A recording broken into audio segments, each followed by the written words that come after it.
터리아담을 찾아주셔서 감사합니다. 항상 건강하시고 좋은 일만 가득하시길 기원할게요. 지금 구독하시고 바로 오늘 야담 들어보시죠.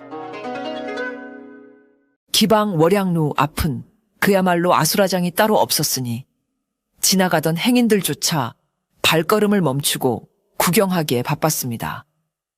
기방의 안주인인 왕마담이 불그락푸르락한 얼굴로 몽둥이를 치켜들고 있었고 그 앞에는 무명 저고리를 입은 어린 기녀 달래가 사시나무 떨듯 떨며 주저앉아 있었는데 그녀의 발치에는 산산조각이 난 청나라산 도자기, 파편들이 햇빛을 받아 서글프게 반짝이고 있었습니다. 왕마담은 기가 차다는 듯 숨을 헐떡이며 내년이 기어이 사달을 대고야 말았구나. 이게 얼마짜리인 줄이나 알고 깼느냐. 내 몸을 1000번 만번 팔아도 못 갚을 귀한 물건이란 말이다. 라고 고래고래 고함을 질렀습니다. 달래는 억울함과 두려움의 눈물이 그렁그렁하여 마님, 일부러 그런 것이 아니오라.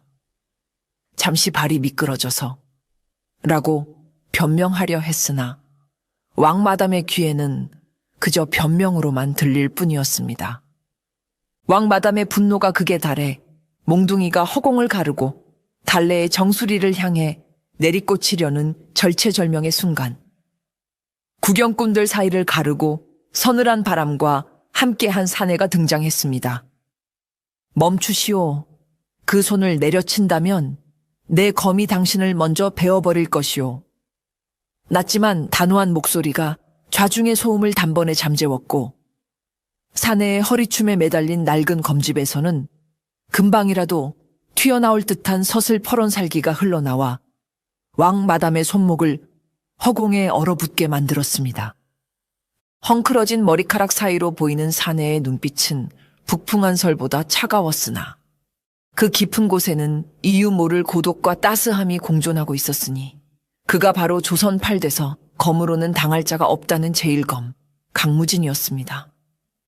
무진의 서슬 퍼런 경고에 왕마담은 들고 있던 몽둥이를 슬그머니 내리며 헛기침을 해댔지만 깨진 도자기를 보자 다시금 울화통이 치미는지 표정이 일그러졌습니다.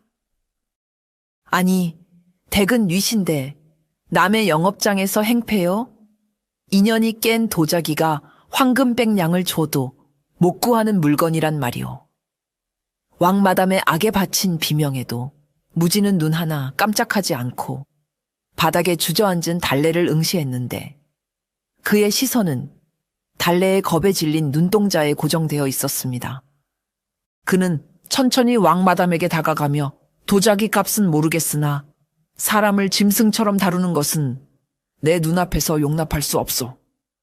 라고 말하며 달래와 왕마담 사이를 가로막아 섰는데 그 등은 태산처럼 넓고 든든해 보였습니다. 왕마담 역시 본능적으로 이 사내가 예사인물이 아님을 감지하고 식은땀을 흘리기 시작했습니다. 무지는 여전히 무표정한 얼굴로 그러나 속으로는 저 아이를 여기서 구해주지 않으면 오늘 밤을 넘기지 못하겠구나 하는 생각에 깊은 한숨을 삼켰습니다.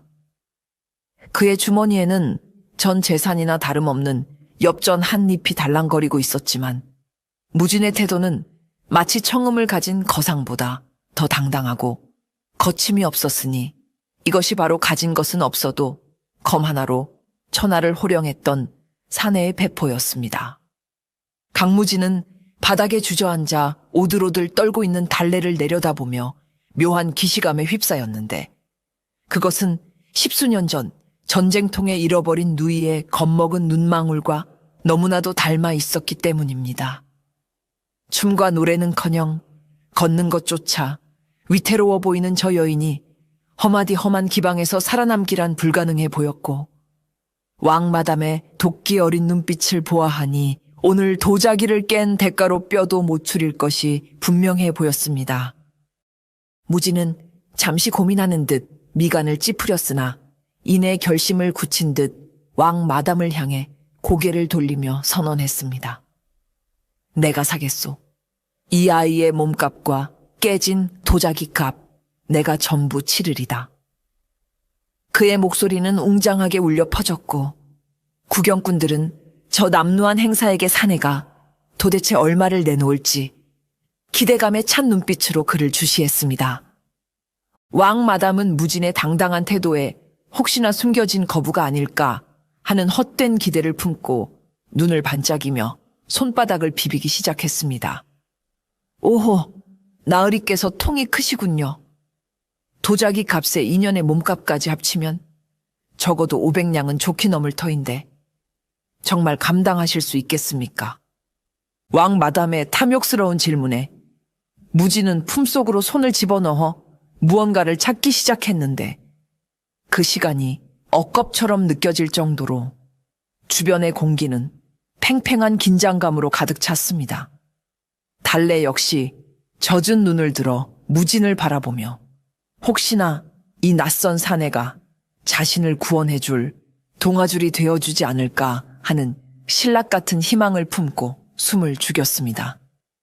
마침내 무진의 손이 품속에서 빠져나왔고 그가 왕 마담의 코앞에 비장하게 내민 것은 황금도 어음도 아닌 꼬질꼬질하게 때가 탄 엽전 한 잎이었습니다. 이게 내 전 재산이요. 이것으로 거래를 합시다. 무진의 진지하다 못해 엄숙하기까지 한 표정과 그 손바닥 위에 놓인 초라한 엽전 한 잎의 부조화에 구경꾼들 사이에서는 폭소가 터져 나올 뻔했으나 무진의 살기 어린 눈빛 때문에 아무도 웃지 못하고 헛기침만 삼켰습니다. 왕마담은 기가 막혀 입을 떡 벌린 채 지금 장난하시오? 엽전 한 잎으로 기생을 사겠다니 내 몽둥이 맛을 봐야 정신을 차리겠소. 라며 길길이 날뛰었으나 무진은 요지부동이었습니다. 사실 무진에게는 재물에 대한 욕심이 티끌만큼도 없었기에 의뢰를 받아 큰 돈을 벌더라도 지나가는 거린이나 굶주리는 백성들에게 모조리 나눠주고 다니는 통의 본인의 수중에는 늘 먼지만 날리고 있었습니다. 하지만 무진은 자신이 가진 이 엽전 한 잎이 자신의 피와 땀, 그리고 정의로운 마음이 담긴 세상, 무엇보다 가치 있는 돈이라 굳게 믿고 있었기에 조금의 부끄러움도 없었습니다. 그는 오히려 왕 마담을 향해 이 돈이면 저 아이가 평생 먹을 밥값보다 귀한 가치가 있을 것이오. 받으시오. 라고 뻔뻔스럽게 강요했는데 세상 물정 모르는 무림 고수의 순진함과 무대포 정신이 빚어낸 이 기상천외한 흥정은 저작거리 역사상 전무후무한 사건으로 기록될 판국이었습니다. 왕마담은 눈앞의 사내가 미치광이이거나 자신을 능멸하러 온 무례배임이 분명하다 생각하고 대기하고 있던 기방의 기도들을 불러 무진을 멍석말이 하려 들었습니다. 이놈들을 뭐 하느냐.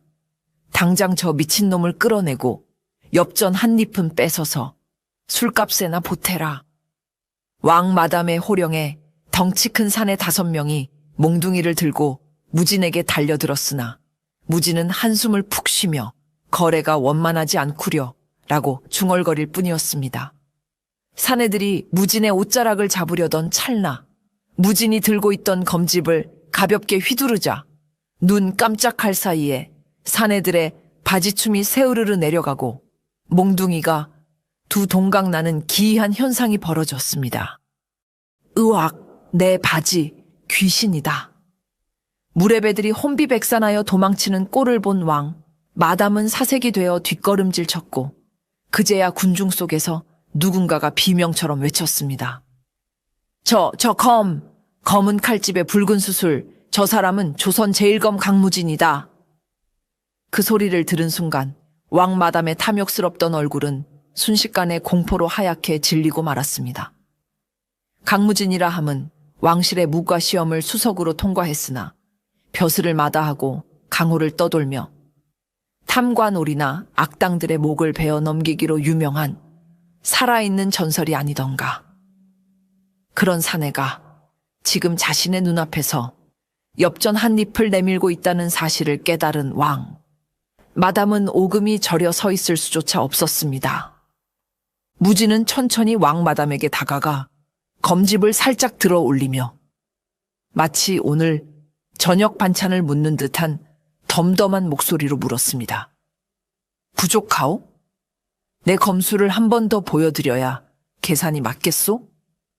왕 마담은 무진의 검집이 자신의 목을 겨누는 것만 같아 히익 소리를 내며 주저앉았고 엽전 한 잎이라도 받고 목숨을 부지하는 것이 남는 장사라는 것을 본능적으로 깨달았습니다. 그녀는 덜덜 떨리는 손으로 무진의 손바닥에 있는 엽전을 낚아채듯 가져가며 다급하게 외쳤습니다. 아닙니다. 충분합니다. 넘치고 말고요. 저, 사고 뭉친 년, 당장 데려가십시오. 반품은 절대 안 됩니다. 2번 다시 내 눈앞에 띄지 않게 해주십시오. 이렇게 하여 조선 제1검 강무진과 기방의 천덕꾸러기 달래의 거래는 엽전 한 잎에 극적으로 성사되었습니다. 왕마담은 도자기가 깨진 것보다 자신의 목이 붙어 있음에 안도하며 기방 안으로 도망쳤고 구경꾼들은 무진의 무에 감탄하며 박수를 쳤습니다.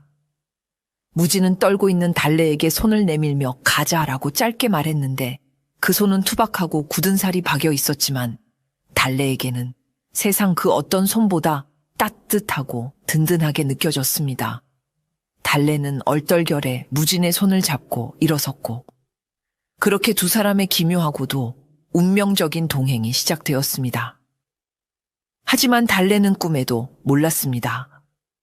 자신이 팔려가는 곳이 지옥보다 더한 공허함이 기다리고 있는 산골 오두막이라는 사실을 말입니다. 기방을 벗어나 한양 성문을 통과할 때까지 두 사람 사이에는 숨막히는 침묵만이 감돌았습니다.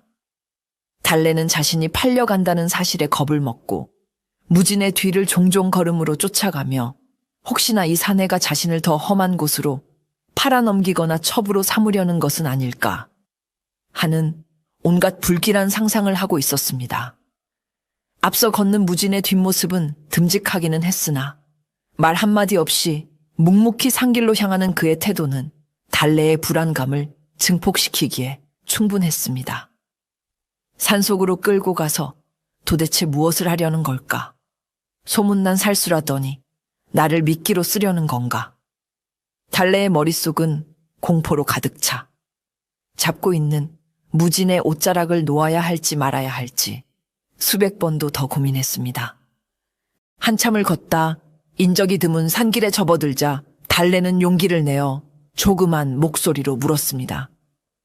저기, 나으리, 도대체 어디로 가시나요? 혹시 저를 산적에게 넘기시는 건 아니지요? 달래의 목소리가 염소처럼 떨리고 있었습니다. 무진은 그제야 걸음을 멈추고 뒤를 돌아보았는데 그의 표정은 여전히 무뚝뚝했지만 눈빛에는 어이없다는 기색이 스쳐 지나갔습니다. 무진이 입을 열려는 찰나 적막한 산속의 고요를 깨고 천둥소리처럼 웅장한 소리가 울려 퍼졌으니 그것은 바로 무진의 뱃속에서 나는 꼬르륵 소리였습니다. 천하제일검이라 불리는 사내가 무려 사흘 동안 물 한 모금 마시지 못하고 굶주려 있었다는 사실을 달래가 알 리 없었습니다. 무진의 얼굴이 순식간에 잘 익은 홍시처럼 붉게 달아올랐고 그는 헛기침을 크게 하며 민망함을 감추려 애썼습니다. 흠흠, 날이 저물어 배가 고픈 모양이요. 내 집이 이 근처니 가서 요기를 합시다.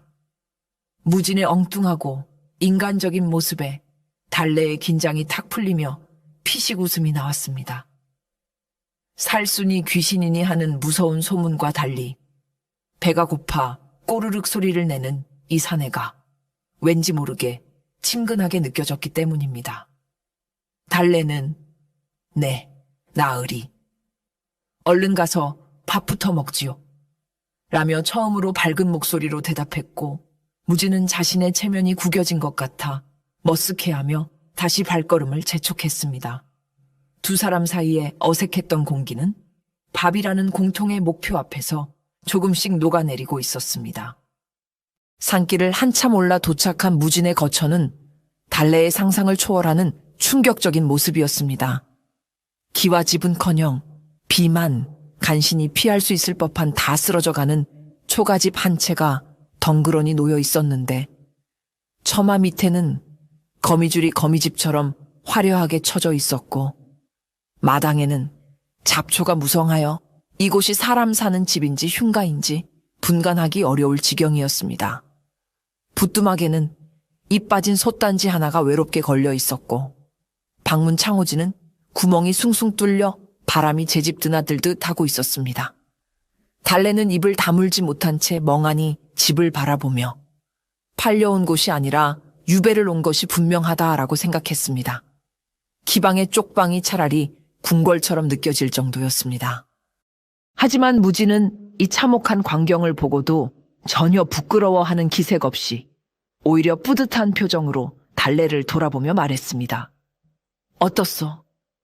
산세가 수려하고 공기가 맑지 않소? 비는 안 새니 안심하시오. 여름에는 시원하고 겨울에는 견딜만하오. 무진의 뻔뻔함에 달래는 할 말을 잃고 그저 고개를 끄덕일 수밖에 없었습니다.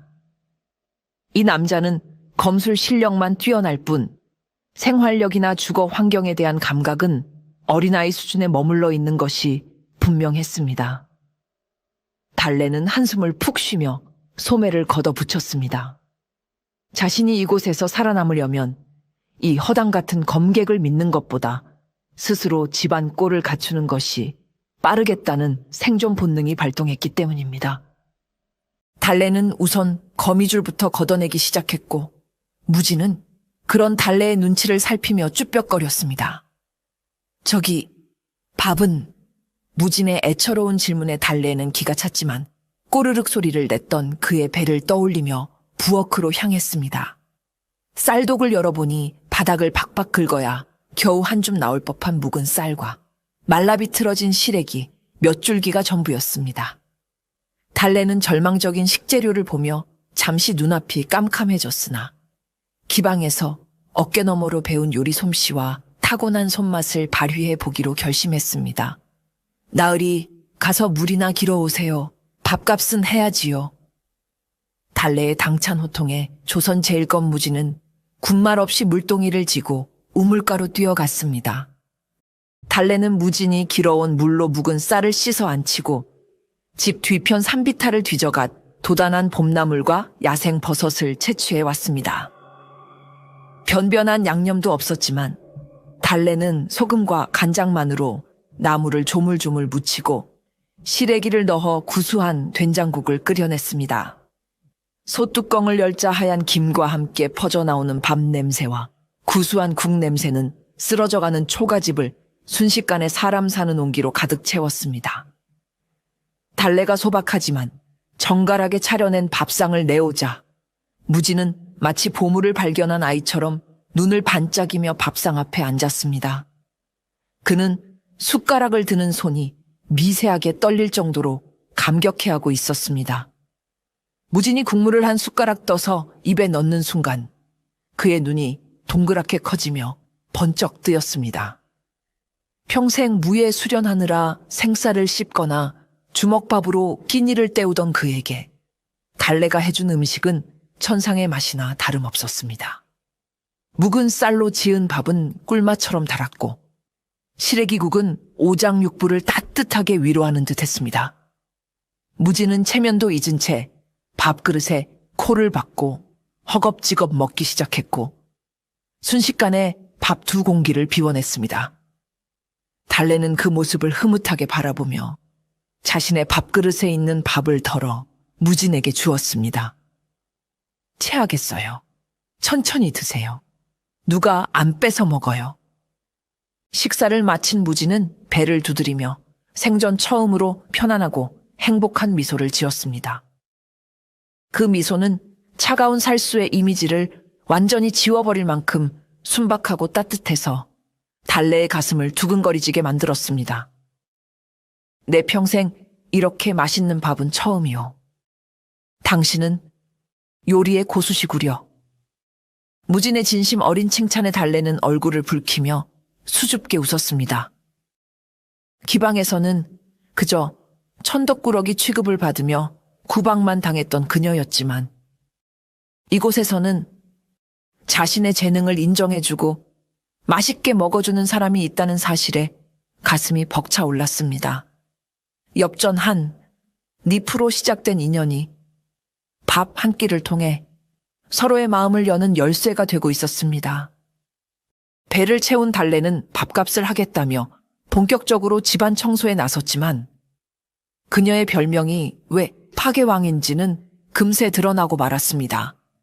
먼지를 털겠다고 문을 활짝 열다가 낡은 문짝을 통째로 뜯어버리는가 하면 장독대를 닦다가 힘 조절을 못해 뚜껑을 두 동강 내버리기 일쑤였습니다. 아, 어떡해. 달래의 비명소리가 들릴 때마다 무지는 깜짝 놀라 달려왔고 처참하게 부서진 살림살이를 보며 잠시 말을 잃었습니다. 달래는 울상을 지으며 죄송해요, 나으리. 저는 손만 대면 왜 이럴까요? 쫓아내셔도 할 말이 없어요. 라며 고개를 숙였습니다. 하지만 무지는 화를 내기는커녕 부서진 문짝을 들어 올리며 덤덤하게 말했습니다. 허허, 이 집이 너무 낡아 그런 것이요. 당신 잘못이 아니요. 그리고 힘이 장사시군요. 무인으로서 탐나는 자질이요. 무지는 묵묵히 도구를 가져와 문짝을 고치고 깨진 장독대는 찹쌀풀을 쑤어 붙여주었습니다. 오히려 달래가 다치지 않았는지 살피며 투박한 손길로 그녀의 먼지를 털어주는 무진의 모습에 달래는 미안함과 고마움이 뒤섞인 묘한 감정을 느꼈습니다. 무뚝뚝해 보이지만 속은 한없이 깊고 다정한 이 남자에게 달래는 점점 더 의지하게 되었습니다. 두 사람의 일상은 달래가 사고를 치고 무진이 수습하는 기묘한 형태로 흘러갔습니다. 달래가 빨래하다가 빨랫줄을 끊어 먹으면 무진이 다시 메어주고 달래가 아궁이에 불을 떼다 부엌을 태울 뻔하면 무진이 바람같이 나타나 불을 껐습니다. 마을 사람들은 산속에서 들려오는 우당탕 소리에 저 집에 곰이라도 들어왔나 하며 수군거렸지만 그것은 두 사람이 서로에게 맞춰가는 시끄럽지만 평화로운 신혼생활의 소음이었습니다. 무진은 달래 덕분에 적막했던 삶에 활기가 도는 것을 느꼈고 달래는 무진 덕분에 자신의 실수를 감싸주는 든든한 보호막을 얻었습니다. 어느 화창한 오후 달래는 집 근처 맑은 계곡물에 나가 그동안 기방에서 억지로 칠해야 했던 짙은 분칠과 연지곤지를 씻어내기로 했습니다. 차가운 물에 얼굴을 담그고 거친 화장독을 씻어내자 두꺼운 화장 속에 가려져 있던 달래의 본래 얼굴이 수면 위로 드러났습니다. 잡티 하나 없이 맑고 하얀 피부, 호수처럼 깊은 눈동자, 그리고 복순가처럼 발그레한 뺨은 기생의 요염함과는 거리가 먼 순수하고 청초한 여인의 모습 그 자체였습니다. 물기를 털어내며 고개를 든 달래는 물가에 비친 자신의 모습을 보며 쑥스러운 듯 미소 지었습니다. 마침 수련을 마치고 땀을 씻으러 계곡으로 내려온 무지는 바위에 앉아있는 낯선 여인을 보고 멈칫했습니다. 햇살을 받아 반짝이는 물방울과 함께 환하게 웃고 있는 달래의 모습은 무진이 그동안 보아왔던 그 어떤 풍경보다 아름답고 눈부셨습니다. 무진은 자신의 심장이 쿵쿵 뛰는 소리가 들릴까봐 황급히 나무 뒤로 몸을 숨겼지만 시선은 달래에게서 떼지 못했습니다. 저 여인이 달래란 말인가? 무진은 가슴이 두근거려 헛기침을 하며 시선을 피하려 애썼지만 붉어진 귀는 숨길 수 없었습니다. 달래가 인기척을 느끼고 나으리 거기 계세요? 라고 부르자 무진은 도둑질하다 들킨 아이처럼 깜짝 놀라 허둥지둥 모습을 드러냈습니다. 아, 날이 더워 잠시 흠흠. 무진은 달래의 맑은 얼굴을 똑바로 쳐다보지 못하고 먼 산만 바라보며 횡설수설했습니다. 달래는 무진의 당황한 모습을 보며 장난기가 발동해 물을 튀기며 웃었고 두 사람 사이에는 묘한 설렘과 기류가 흐르기 시작했습니다. 무진에게 달래는 더 이상 사고뭉치 동거인이 아니라 지켜주고 싶고 곁에 두고 싶은 여인으로 다가오고 있었습니다. 무진이 마당에서 검술 수련을 하는 시간은 하루 중 가장 진지하고 엄숙한 시간이었습니다. 하지만 달래가 온 이후로 그 풍경은 완전히 바뀌었습니다. 무진이 검을 휘두르며 멋진 초식을 펼칠 때마다 툇마루에 앉아 구경하던 달래가 우와, 나으리 최고, 진짜 멋있다, 한 번 더 보여주세요 라며 물개 박수를 치고 환호성을 질렀기 때문입니다. 평생 고독하게 산속에서 혼자 수련하며 정막에 익숙해져 있던 무진에게 달래의 열렬한 응원은 낯설지만 기분 좋은 자극이었습니다.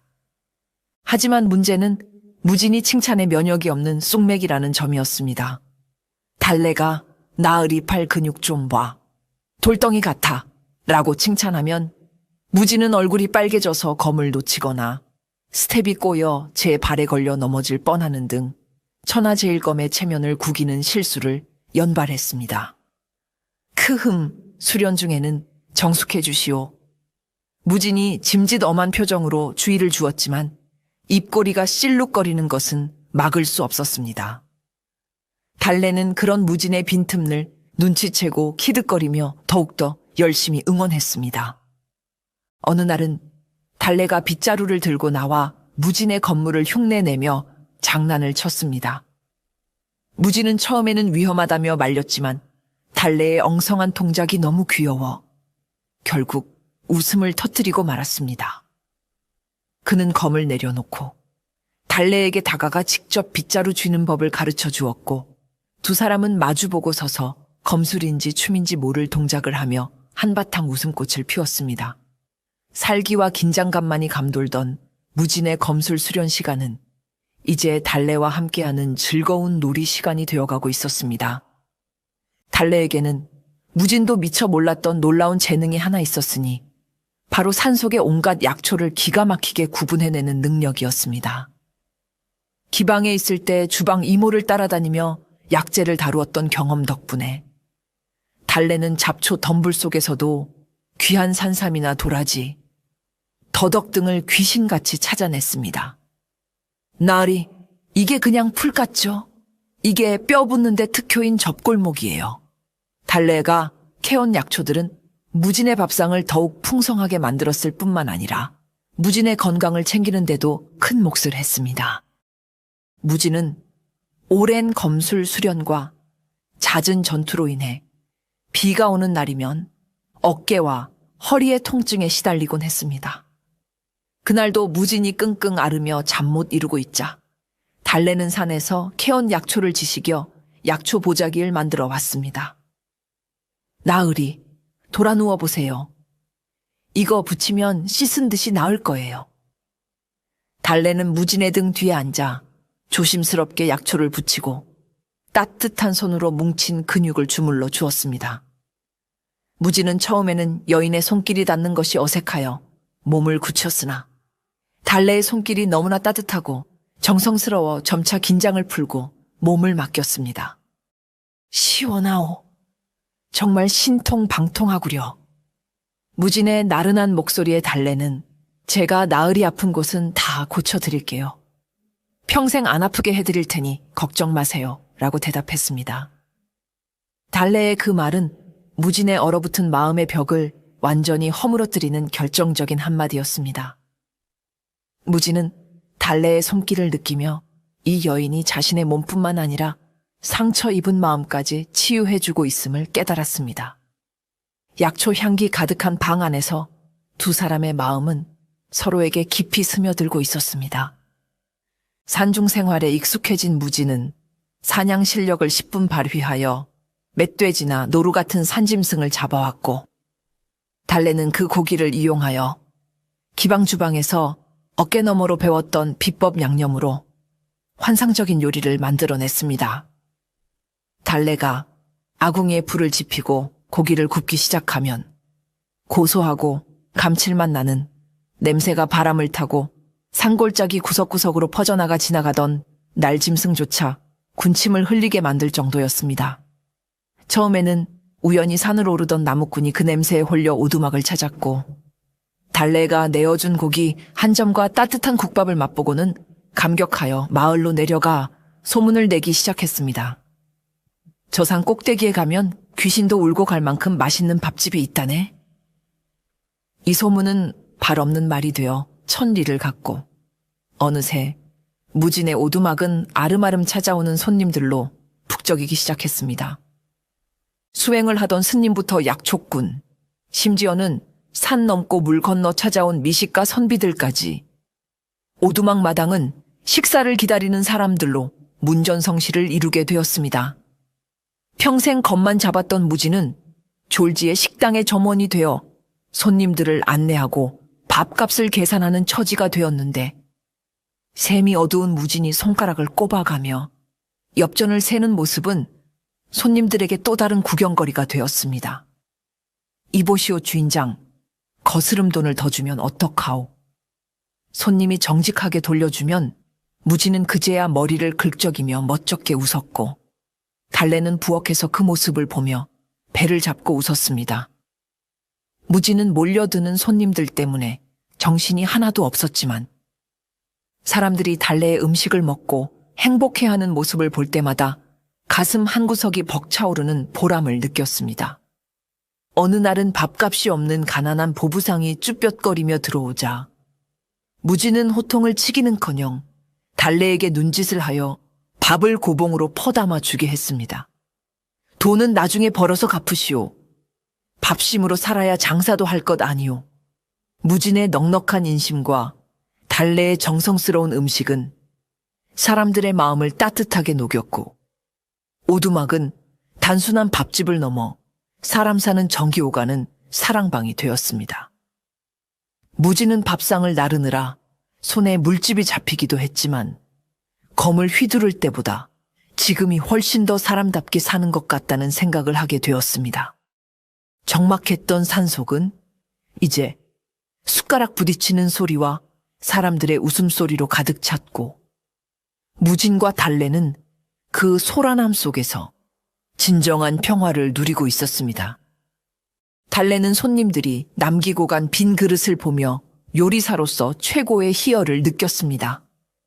자신의 손끝에서 탄생한 음식이 누군가에게 위로가 되고 힘이 된다는 사실은 그녀에게 자존감을 심어주었고 더 이상 자신이 쓸모없는 천덕꾸러기가 아니라는 확신을 주었습니다. 달래는 틈만 나면 새로운 요리법을 연구했고 무진은 그런 달래를 위해 산속을 뒤져 희귀한 식재료를 구해오는 조수 역할을 자처했습니다. 두 사람은 눈빛만 봐도 서로가 무엇을 필요로 하는지 알 수 있을 만큼 완벽한 호흡을 자랑하게 되었고 이 산속의 작은 식당은 두 사람의 사랑과 꿈이 무르익어가는 소중한 터전이 되었습니다. 차가운 칼날처럼 날카롭고 빈틈없던 무진의 인상은 달래와 함께 지내면서 봄눈 녹듯 부드럽게 변해갔습니다. 예전에는 장터에 나가도 무기를 파는 대장간이나 살피던 그가 이제는 여인들의 장신구를 파는 가게 앞에서 발걸음을 멈추고 한참을 서성이는 일이 잦아졌습니다. 알록달록한 댕기와 비녀를 보며 이 색깔이 달래에게 어울릴까? 저 모양이 더 예쁠까를 심각하게 고민하는 무진의 모습은 천하제일검이라는 명성이 무색할 만큼 순박한 시골 총각 그 자체였습니다. 점원이 색시 주려고 그러슈? 라고 물으면 얼굴이 홍당무처럼 빨개져서 도망치듯 자리를 피하기도 했지만 그의 품속에는 어느새 고운 분홍빛 댕기가 소중하게 감춰져 있었습니다. 무진은 마을 사람들과 대화하는 법도 배웠습니다. 예전에는 필요한 말만 짧게 하고 입을 닫았던 그였지만 이제는 요즘 날이 가물어 농사짓기 힘들지 않으시오? 라며 먼저 안부를 묻기도 하고 동네 아이들이 무진의 검을 신기해하며 몰려들면 나무 막대기를 깎아 검술 시범을 보여주며 함께 어울려 놀기도 했습니다. 마을 사람들은 무진을 더 이상 두려운 살수가 아닌 힘세고 마음씨 좋은 이웃으로 받아들였고 무진 역시 사람들 속에서 살아가는 즐거움을 깨닫게 되었습니다. 그는 자신의 검이 누군가를 베는 도구가 아니라 물을 썰고 장작을 패고 아이들의 장난감이 되어줄 때 더 빛난다는 사실을 알게 된 것입니다. 어느 날 저녁, 무지는 달래가 끓여준 국을 휘저으며 나지막이 혼잣말을 했습니다.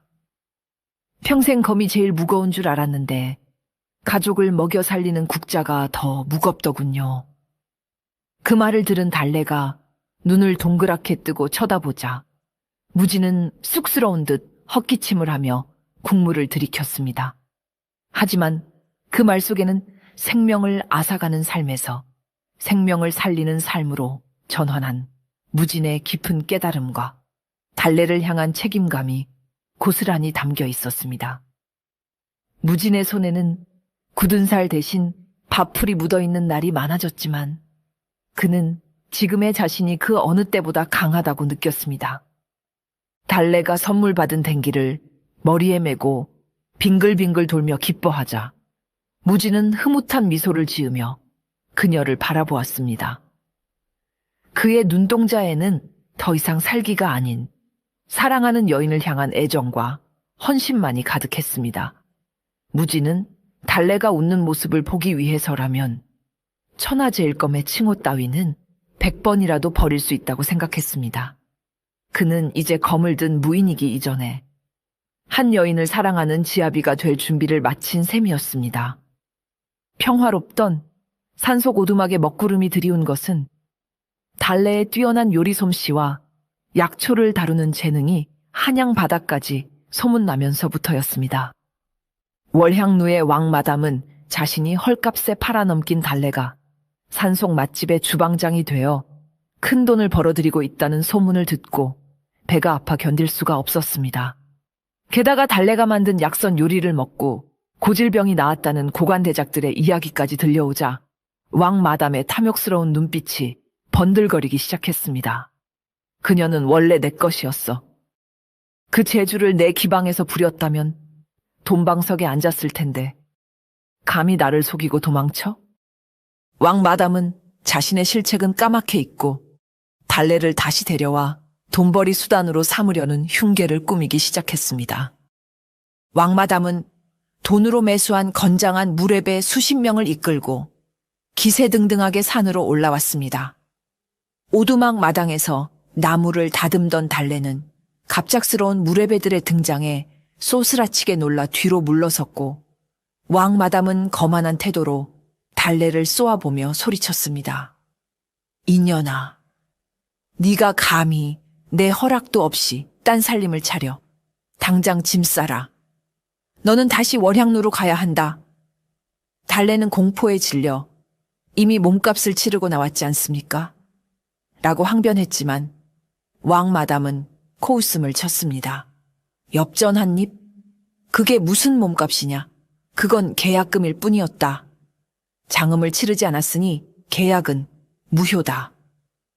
왕마담의 억지 주장에 달래는 말문이 막혔고 무례배들이 달래를 억지로 끌고 가려 하자 그녀는 비명을 질렀습니다.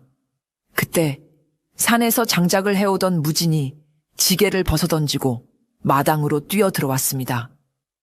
무진의 등장에 무례배들은 잠시 주춤했지만 쪽수가 많다는 것을 믿고 무진을 에워쌌습니다. 왕마담은 무진을 향해 삿대질하며 악을 썼습니다. 이 도둑놈아, 내 귀한 아이를 꼬드겨서 데려가더니 이제 본전 뽑았으니 돌려달라는데 무슨 불만이냐? 억울하면 황금 1000냥을 내놓던가. 무진의 눈빛이 차갑게 가라앉았지만 그는 검을 뽑지 않았습니다. 사랑하는 달래가 보는 앞에서 피를 보고 싶지 않았기 때문입니다. 무진은 달래 앞을 막아서며 낮지만 위험 있는 목소리로 경고했습니다. 돌아가시오.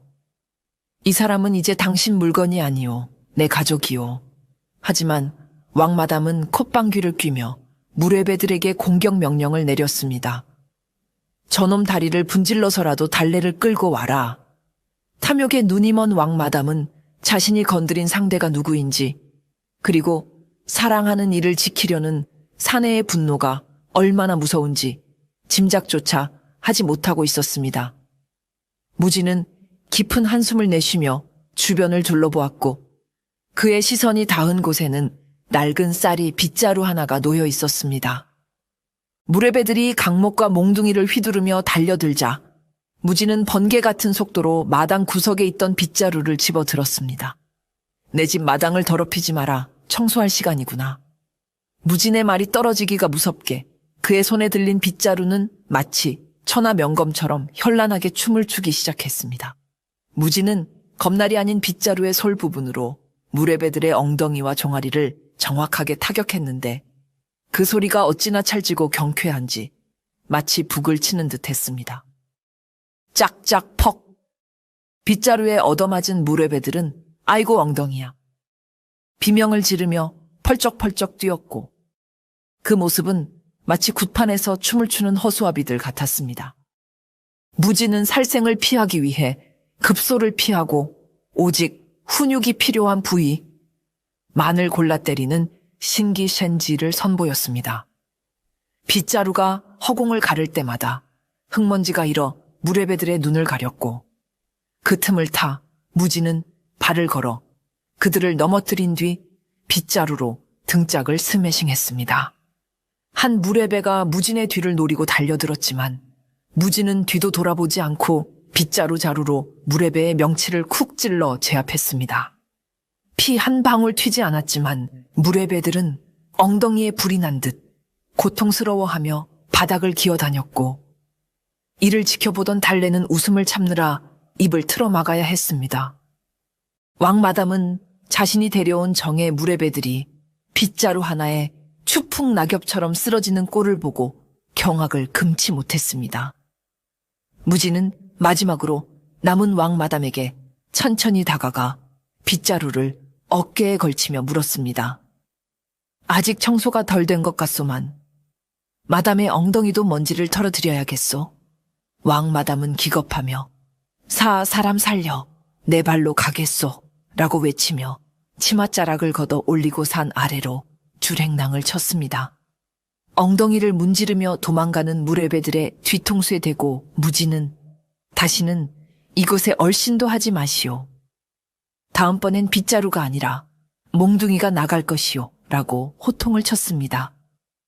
소동이 끝난 후 무지는 빗자루를 제자리에 갖다 놓으며 흙먼지를 탁탁 털어냈습니다. 달래가 달려와 무진의 팔을 잡으며 나으리 괜찮으세요? 다친 데는 없으세요? 라고 걱정스럽게 묻자 무진은 짐짓 아무렇지 않은 척하며 대답했습니다. 걱정 마시오. 마당 청소를 좀 격하게 했을 뿐이오.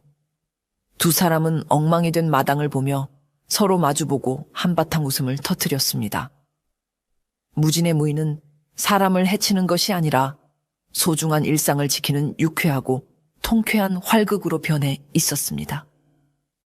왕 마담과 무레배들이 쫓겨간 후 오두막에는 다시 평화가 찾아왔지만 달래의 마음속에는 시커먼 먹구름이 드리워졌습니다. 도망치던 왕 마담이 마지막으로 남긴 악담. 내년이 있으면 저 사람 앞길을 막는 거다. 천하제일검이 고작 부엌대기 남편으로 썩다니.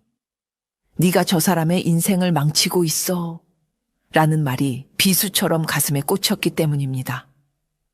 달래는 툇마루에 앉아 검을 닫고 있는 무진을 바라보며 깊은 자괴감에 빠졌습니다.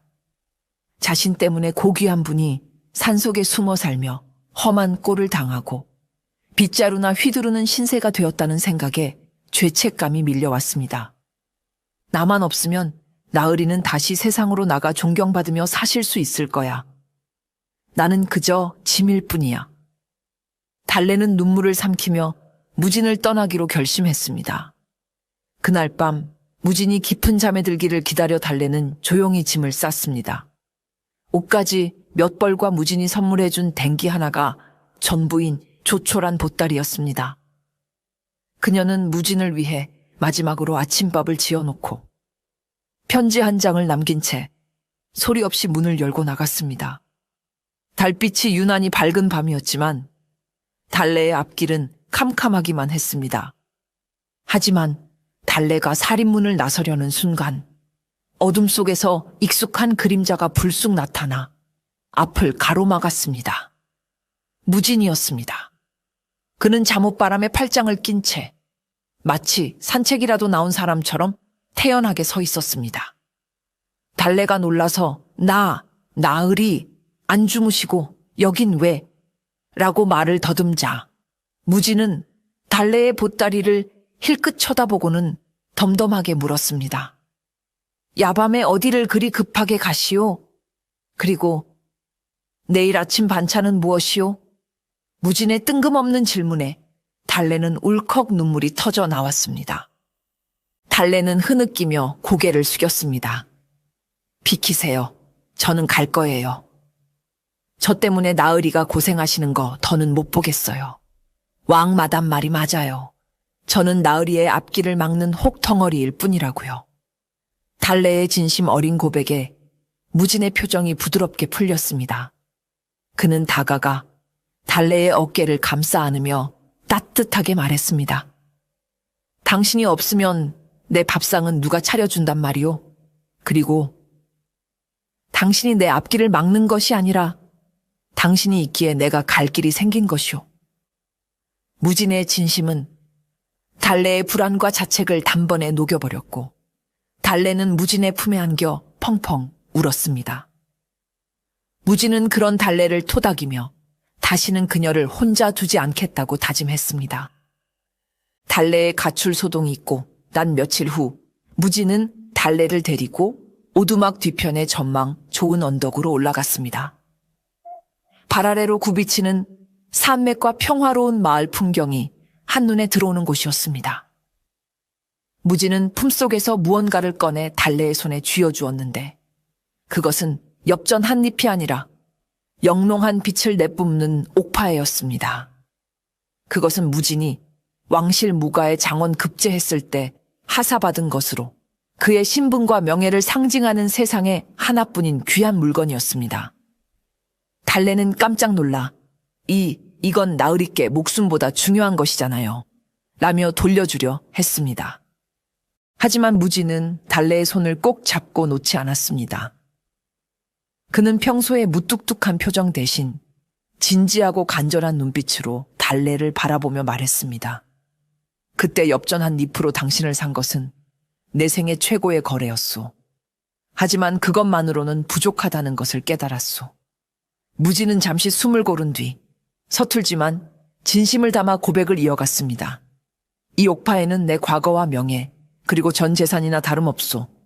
이것으로 당신을 평생 고용하고 싶소. 아니, 고용이 아니라 내 곁에서 평생 함께 밥을 먹고 웃고 늙어가 주시오. 그것은 무진만의 방식대로 전하는 투박하지만 가장 확실한 청혼이었습니다. 달래는 옥패를 쥔 손을 가슴에 품고 감동의 눈물을 흘렸습니다. 나으리, 정말 저 같은 사람이라도 괜찮으시겠어요? 실수투성이에 가진 것도 없는 저라도. 무진은 달래의 눈물을 닦아주며 환하게 웃었습니다. 당신이 해주는 밥이 없으면 나는 하루도 못 살 것 같소. 그러니 부디 나를 구제해 주시오. 두 사람은 붉게 물드는 노을 앞에서 서로를 마주보고 웃었고 그 웃음은 세상 그 어떤 약조보다 단단하고 아름다웠습니다. 엽전 한 잎의 계약은 이제 영원한 사랑의 서약으로 완성되었습니다. 두 사람이 행복한 미래를 약속한 지 얼마 지나지 않아 무진의 과거가 끈질기게 그를 찾아왔습니다. 무진이 강호에서 은퇴했다는 소문을 듣고 그를 꺾어 자신의 명성을 높이려는 혈기, 왕성한 자객 하나가 오두막을 찾아온 것입니다. 자객은 살기를 띠며 마당으로 들어와 강무진, 나와 승부를 겨루자. 내 목을 베어 내가 조선 제일검이 되겠다. 라고 고래고래 소리를 질렀습니다. 무진은 부엌에서 나무를 다듬다 말고 귀찮다는 듯 고개를 내밀었고 달래는 점심 준비를 하느라 분주하게 움직이고 있었습니다. 무진이 나는 이제 검을 잡지 않소. 밥이나 먹고 가시오. 라고 점잖게 거절했으나 자객은 막무가내로 검을 뽑아들고 무진에게 달려들었습니다. 바로 그 순간 부엌에서 참기름 병을 들고 나오던 달래가 자객의 고함 소리에 놀라 발을 헛디디며 넘어졌고 손에 들고 있던 참기름 병이 공중으로 날아가 자객의 발 앞에 떨어져 산산조각이 났습니다.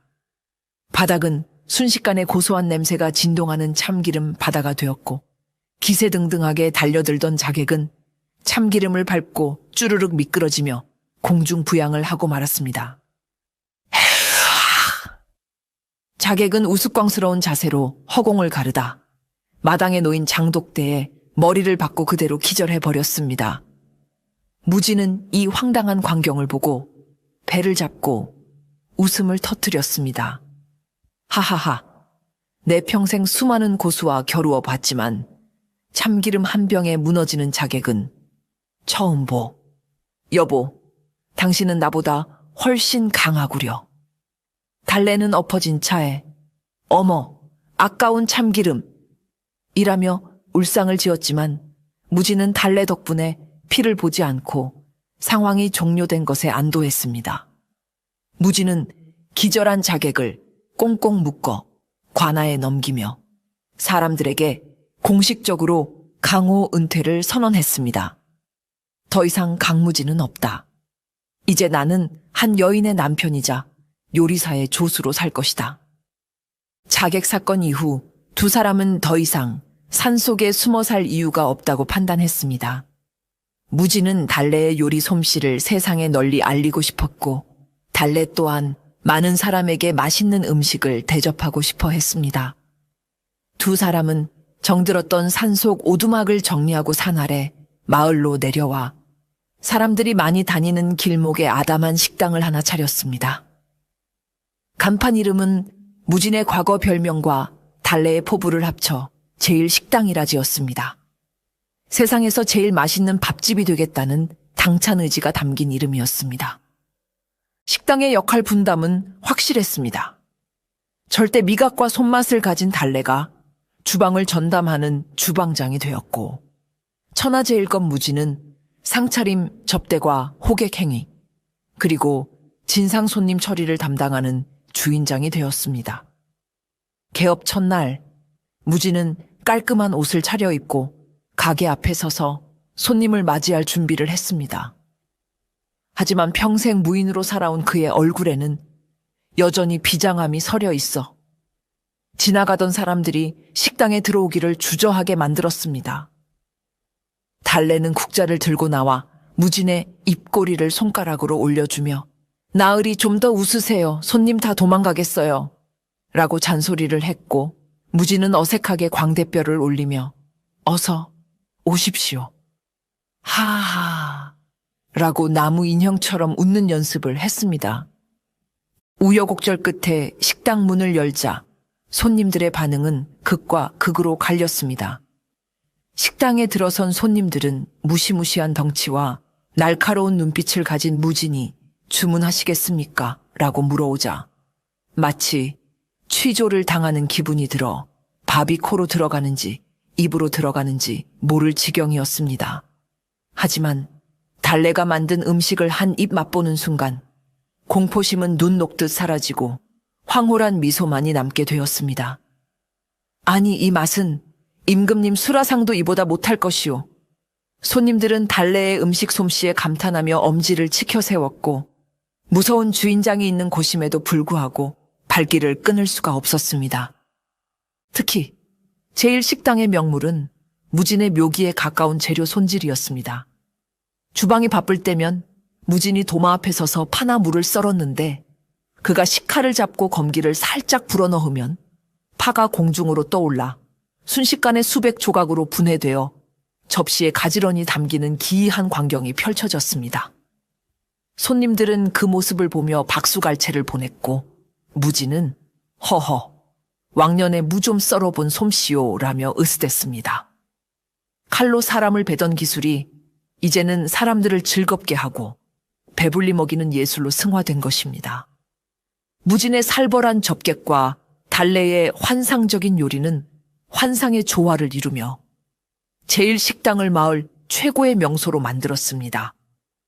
어느덧 해가 저물고